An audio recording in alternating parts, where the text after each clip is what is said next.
dall'opera d'arte al luogo della sua creazione. È il percorso di Studi d'artista, una mostra dedicata all'arte padovana e veneta nel Novecento all'interno dei Musei degli Eremitani. Fino al 18 luglio le 3 sezioni su Padova, Venezia e il Veneto daranno spazio alle opere di scultori e pittori come Paolo De Poli, Enrico Parnigotto ed Enrico Schiavinato.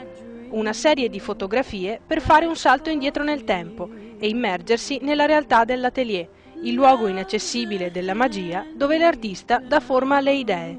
La mostra cerca di stimolare la curiosità verso una parte del nostro patrimonio culturale fino ad ora rimasto nascosto. Studi d'artista rientra infatti nel progetto promosso da Regione Veneto e Comune di Padova che punta alla valorizzazione delle arti nel Novecento a Padova e nel Veneto. Un doppio percorso tra arte e memoria.